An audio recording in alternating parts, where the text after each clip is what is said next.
Things MMA on KCLR and scoreline.ie. My name is Ken McGuire. We're getting to do this for the first time in a long time. We'll call it season 3, and I'm joined on screen and in your ears by Kilkenny's own Myles Price. How you doing? Season, how you doing, Ken? Great to see you, bro. The seasons, I like the way we're going with the seasons format now. That's cool.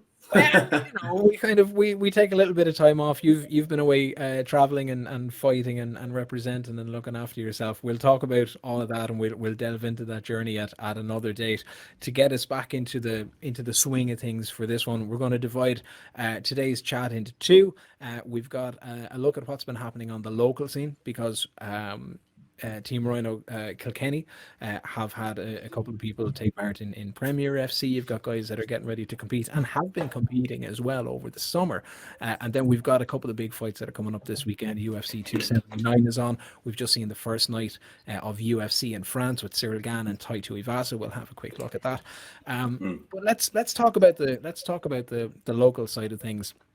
Because there's been an awful lot happening for you and for Mick and for Paul and for Ryan and for the club and for the competitors that are now, or those guys that have come in and have now become competitors on the amateur MMA scene in Ireland. Maybe talk me through what's been the development like at the club on the MMA side of things, and then of course you had the recent PFC show that was on in Kilkenny. How did that go?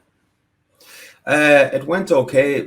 Mixed results, to be honest with you. We didn't get a lot of wins that night, but I'm a firm believer in the long-term goals. The guys are developing a lot. They've come a long way, and they face tough competition. Ryan won, but Ryan is kind of like really hitting his peak as a competitor, whereas some of the other guys need that a little bit more development. And we had a couple of guys that had to pull out, or there was issues with some safe MMA stuff, which can get in the way sometimes. So, we have guys in Cage Conflict October 15th up the north, and we have guys in December 10th up in Tala again on the same show. So, I'll be honest with you, I was just really happy to see an MMA event come to Kilkenny again, see all the kind of surrounding coaches and the newer generation of athletes stepping in and enjoying themselves and expressing their martial arts, So, I thought it was fantastic. It was a very well run event, and it was good to see all the guys in there. Yes, it has been a while since MMA on that level has been in Kilkenny. I mean, you were involved in running shows, quote unquote, back in the day in O'Loughlin Gales, and then to see something like it in the hub in Killian Hill, like for people that don't know the space, it can be quite a massive venue and lends itself to big shows. There's been big acts in there over the years. You can get a couple of thousand people into a show, that kind of a thing. Is there hope that something like this, without having spoken to the organizers, I mean, even from the club level, is there hope that something like this can continue in Kilkenny, and what would it mean to you guys as a club? For what it means to us as a club, it's amazing. I mean, it means that little bit more to compete in your home event, and it also, sometimes it can be quite nerve-wracking to compete in front of your friends and your family, but it's good. Like, it's a test of character too. So obviously it's fantastic for local MMA. It's fantastic for all the guys in our team to have that there, so that they can have something to look forward to yearly. And from what I've heard, I was talking to the promoter again, and they are going to be coming back mid next year, so around April, May kind of time. So it's something for the guys to look forward to, And I'm really looking forward to seeing them come back again and kind of keep the fire lit with MMA and martial arts in general, not just MMA, martial arts in general in Kilkenny. It's just good to shed that light, because there's a lot of martial arts clubs in Kilkenny, So it's good to kind of keep that in the spotlight a little bit, because we're primarily a hurling-based county, which I love, but it's good to keep room for some other sports as well, like MMA and kickboxing, jiu-jitsu in the spotlight too, So roughly how many guys now do you have in terms of competitive athletes? Or at least those that are going on to competition? 1 second here. I actually made a list today because I was doing matchups. 1, 2, 3, 4, 5, 6, 7, 8, 9, 10. So I have 10 active MMA amateur athletes at the moment. And yeah, some of them are kind of itching. One or two would be itching on pro, I think, maybe in the next year, depending on how they get on. And yeah, I have about there's like 5 or 6 really active competitive jiu-jitsu guides there as well. You know, like Ryan obviously being like one of the main guys. Like we're going to Grapple Fest over in Liverpool next month, I think, and then we have the Europeans, which is on in November 10th to 14th, and then we have December. We're going to Anaheim for the Worlds, the IBJJF Worlds over in LA. So busy year for Ryan as well. The next couple of months are going to be very busy for him. But that's obviously very positive for the club in general, because you've had, I mean, knowing from my own involvement in kind of early days and watching Ryan compete and watching yourself and some of the others at it, you've had these targets in place. I know you had the Europeans maybe 2 or 3 years ago. COVID wrecked everybody's buzz in terms of competitions and traveling, but to be able to send a team out to the Worlds has got to be a big statement. It is, yeah, for sure, and I'm looking forward to see. Well, it's Ryan really, like, you know, like some of the other guys. Like people forget that we have quite a small club in Kilkenny as well, and for a small club, we have a lot of high level competitors. Like, you know, you don't need to have a huge team for that, you know. So, I'm really happy to see Ryan, regardless of the result. We're always looking to get the win. Like we are, like, you know, there's no point going in there with any other mindset. But it's just great to see Ryan kind of like being on those stages that he deserves to be in now, you know. And the next couple of months are really going to be a big tell for that for him, you know. And we're training hard for it too, you know. For people who hear this and may only be hearing it for the first time and mentioning the training side of things, those that are interested, how do they get involved? Because you've had a couple of over the summer months, you've had a couple of the 12-week programs and the beginner programs and stuff start to pop up. So, you know, Curious George comes along and goes, "Oh, I like the sound of that." What's the process? What's the first step? The first step is kind of what you're comfortable with, really. Like, you know, if you don't mind going onto our website and kind of going through there, it's teamrhinokilkenny.com. You can sign up for our next batch of fundamental courses there, or if you'd like to like just jump straight into classes, just email teamrhinokilkenny@gmail.com, and the assistant from the gym will look after you from there, or I can get in contact with you, no problem at all. I love meeting all new members, like, you know. So if you have any interest in doing any martial arts, even just for general fitness and for fun and to help out with just your mental health and your physical health, then, you know, there's no harm in doing one class a week to do something a bit different and to be part of the community, you know. For sure. Well, we'll have a look at that in kind of later shows and later episodes when we get into the specifics of training and other things. For this weekend, and kind of continuing in a vein where we would have left off in seasons previously, we've got a massive event on the horizon this weekend in UFC 279. Before we look at that, just in the last couple of days, we've seen the UFC hold their first fight night event in France. Cyril Gane, who looks like he's been chiseled from stone as a welterweight, that's a heavyweight, that's, you know, he's got so much going on from landed a main event on home soil against Tai Tuivasa. And, like, you know, people love a heavyweight main event, and people love a heavyweight main event no matter where it is, because you expect that there are going to be fireworks. Now this one delivered in spades, because you don't know, and I think that's from, you know, from an armchair from heavyweights, you do not know how a fight is going to go, because all it takes is one moment and it's game over for somebody. We saw an intense back and forth contest from rounds 1 into 2 into where things finished off in the third round. Did you get to catch up on it? What did you make of it, and where do you see both of these competitors kind of moving to next? I only got to catch the highlights of the card, so but I do know a lot about the guys who were on the card. In particular, a guy I train with over in Germany, Abus Mamedov, I think his name is. I think he got like a quick KO I think you were telling me it was like an up kick KO, like 19 seconds in or something like that. So I thought that was really cool to see him get in there because he's had visa issues. So I think he's like a big prospect for the UFC, to be honest. And I think in regards to Tai Tuivasa and Cyril Gane, I think the two of them have a lot of potential in regards to the heavyweight division.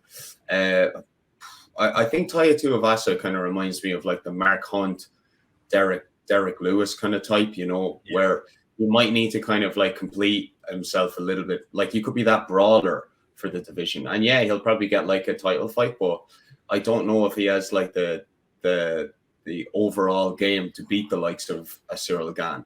Like Cyril Gane is quite like he's complete in every area. He's quite athletic. He's, as you said, he looks like kind of muscled up welterweight and how he moves and all that as well. He's very athletically gifted, and he has like a strong bond with his coach as well, which does make a huge difference in regards to a fighter's confidence as well, you know, and how they perform when they're in there. So I think Cyril Gane will probably come out and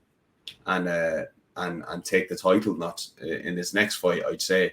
And I think Tai will fight for the title probably in a rematch if he wins this next fight, but he'll have to work on a couple of bits, I think, between now and then, you know. Yeah, because you could hear his corner at one stage saying, "Is this?" And I'm kind of paraphrasing here, but it's like, "This isn't about proving how tough you are." Which is something that Tai almost seems as like, you know, and he's done like he the win against Derek Lewis, the Greg Hardy fight was probably something similar. I know these were both kind of early at Stefan Struve. A couple of years back, as 2 years back now at this stage, and he doesn't tend to fight. He doesn't tend to fight long. He likes to go in. He likes to hit hard. He likes to hit heavy, and just show that you know you can nearly kind of batter lads as opposed to be a little bit more tactical. If you're talking about being able to do something in the title sense, you've got to be able to show at some level that if you need to move into championship rounds 4 and rounds 5, and get 25 minutes out of it. You've got that mindset, you've got that game plan, you've got that ability to do it. That it's not just about going in, knocking somebody out, hoping for the best and moving on. Oh yeah, 100%. But I think that the issue is that Tai is in is that's what makes him exciting to fans. That's why the UFC want to have him in there. So the same issue with Derek Lewis, the same issue back in the day with Mark Hunt. Is that's what makes them fan favorites. That's what makes them exciting. That's why people want to watch them fight. But at the end of the day, you know, winning is very important too. Like, you know, like 100%. If you're not winning, then like you're just going to kind of be pushed down the pile, like, you know. So like the UFC and MMA world demands a lot of you, you know. Yeah, you have to win, but you have to win in a particular way. You know, so it's like, you know, the most efficient way to win is to be boring, is to fight in a very boring manner, you know. Like the only one made a career out of it. Yeah, exactly. Yeah, but Tyron Woodley was not liked at all as a champion, you know. So that's what you're kind of is trying to find that sweet medium, like, you know, and I think Ty just needs to try and find that a little bit more, like, you know, it's not who's toughest. And like I think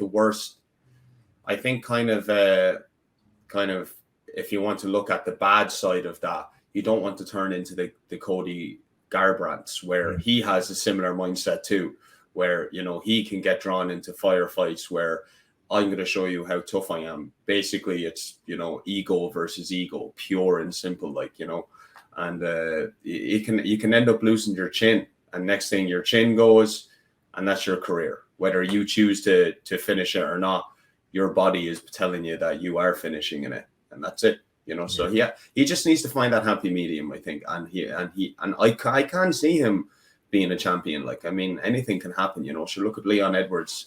There, where's it a few weeks ago? You know, yeah. I mean, like, you know, anything can happen at any stage in a fight. You know, so I think he has the capability of doing it. He just needs to take his time and complete his game a little bit more. You know.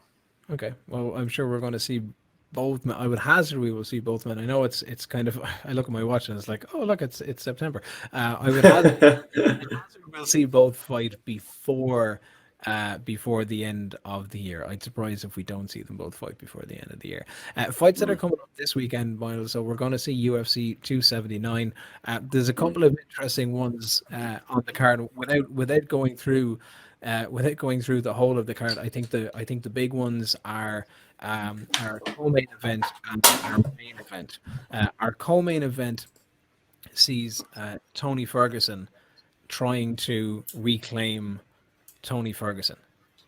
Some people are surprised he hasn't been dropped by the UFC at this stage. He's had a fairly torrid few years, a fairly torrid run of fights. Now he has been in them, and he has been hanging in them in some cases. But he's making the move back from lightweight to welterweight. He's going up against Li Jingliang, Chinese welterweight, who put in last time out. He picked up a performance at night bonus for his run out. What does Tony Ferguson have to do here, and does it spell trouble for Tony Ferguson if he can't get the win at welterweight?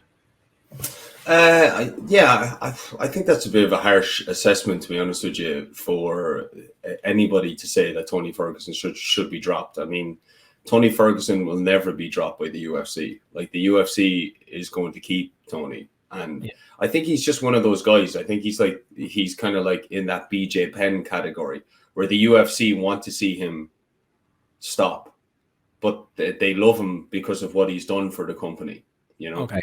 Like, you know, he's done a lot in regards to bringing more eyes to the sport. He's fought huge names. He was the interim champ, you know, and I think he's probably, I think the UFC might like him because of that. Like, you know, I don't know what it depends what your relationship is with Dana, you see, you know, but I couldn't see him getting dropped by the UFC. I do feel like that he's at the end of his career now.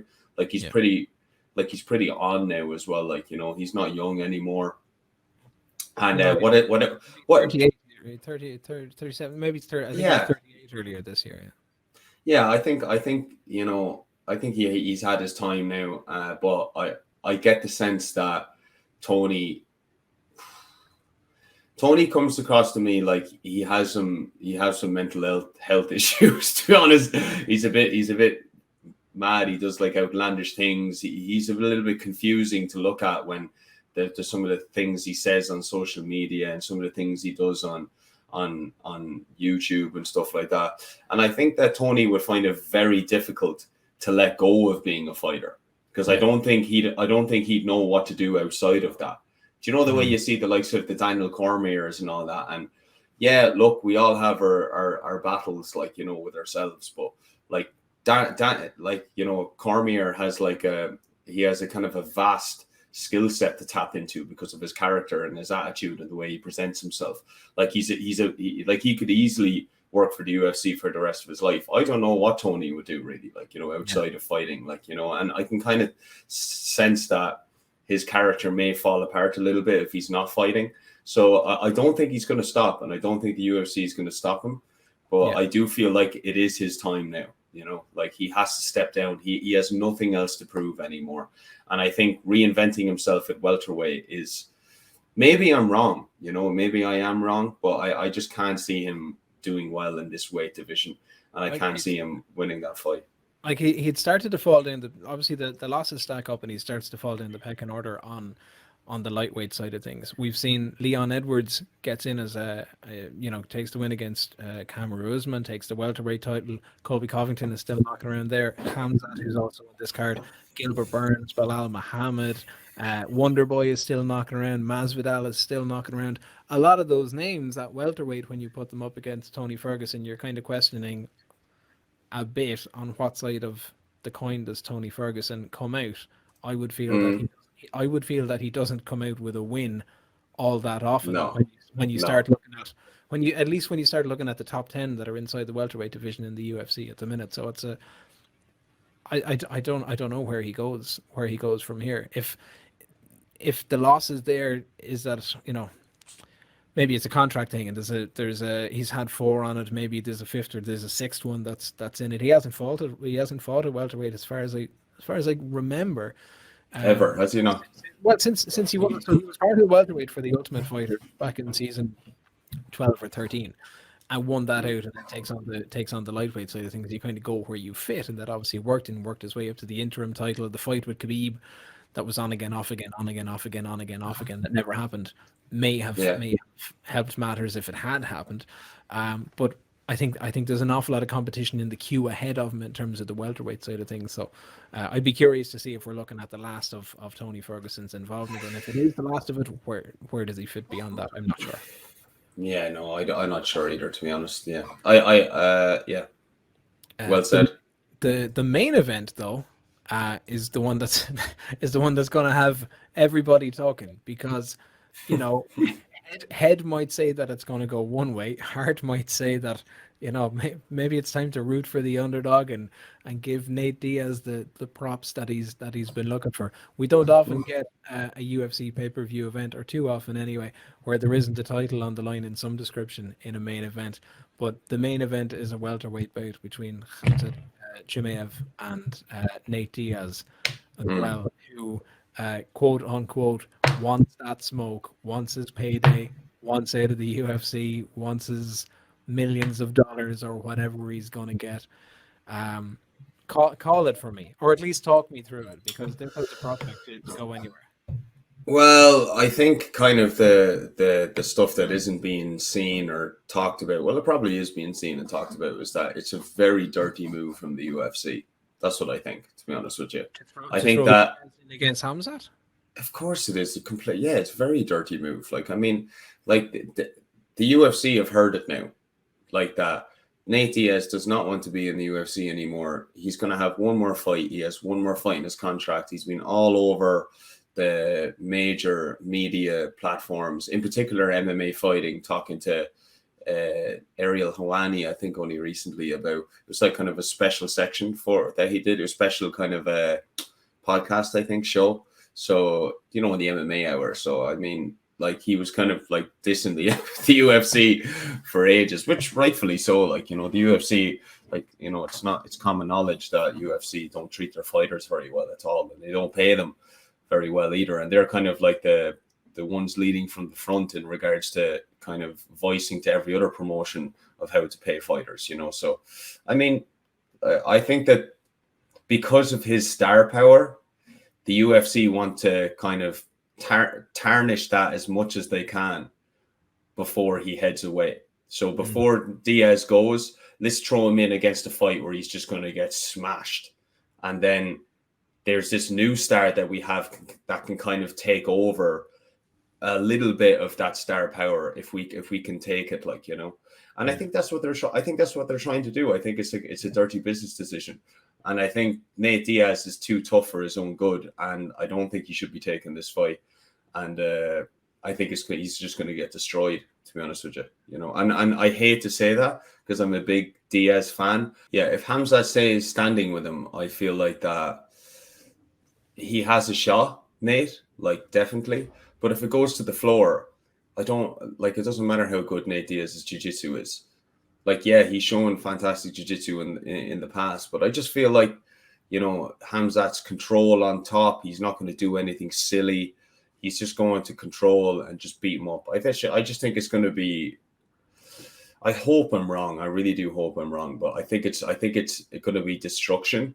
And I think the UFC have played a very dirty move, and I think it just shows that the type of people that they are that run that company. They're just cutthroat capitalist enterprise, and I just think it's a joke. It's certainly a billing that would suit the fans' point of view. Looking at it at Hamzat's side of things and seeing, like, I think everybody thought, here's this mad welterweight that's coming in, he's going to smash everybody around him. And while he did get the win, we finally saw that in his last fight out against Gilbert Burns, that maybe Khamzat is actually a little bit human, and maybe there is a chink in the armor, and maybe there is a way to crack him, and a way to beat him. We know, and we've spoken before about the elite level that Gilbert Burns is at. I mean, outside of if there might be a chance if he stays standing. Do you think there's anything from the Khamzat Gilbert Burns fight or any learnings from it that Nate Diaz could take and go, actually, do you know what? Maybe this is how we wear down Khamzat, or is it a case where he's just going to stand there and he's just going to be the tough guy and he's going to keep the hands dropped and he's going to bring the attitude and the stuff that fans want, and he's just going to go, let's keep going until the doctors tell us otherwise? It's hard to know. I think to be honest with you, going by the Gilbert Burns fight, I think he's going to learn a lot from that. He's not going to want to let his coaches down again like he did in that fight. I thought that they were being, I suppose the attitude of the very top elite is the obsessive perfectionists. So I think that in his eyes he lost that fight, which is ridiculous, really. But I mean, he had a great fight. He took a lot from it. But I mean, he felt like he lost it because he let his coaches down. And I think that going into this fight, he's not going to get into a firefight. He's not going to give Diaz the chance to draw him into any way of a percentage of winning. So I think he's going to be a lot more calculated. He's going to be a lot more technical, a lot more tactful in how he goes about the contest, and he's going to be up bad, I think. Yeah. Diaz, and I think that it's probably just going to be like that, to be honest. Yeah. All right. Well, on that note, that's where we'll wrap things up. It's UFC 279, Khamzat Chimaev, and Nate Diaz is the main event. You'll be able to watch it on TV screens on BT Sport over the weekend. It'll be in the very wee hours of Sunday morning. It will have more details on the card and the run into it online at scoreline.ie. Myles, in the immediacy for you in terms of club or training, how's the week ahead looking before we catch up again next week?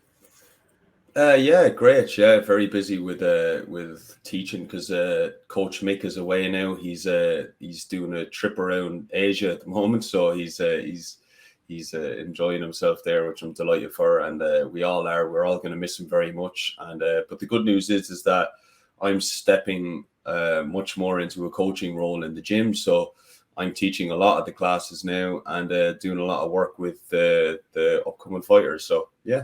Busy week ahead for me, Ken. Thanks. Good stuff. Well, look, on that note, this has been All Things MMA. We will be doing this again next week. We'll talk to you soon. Good luck.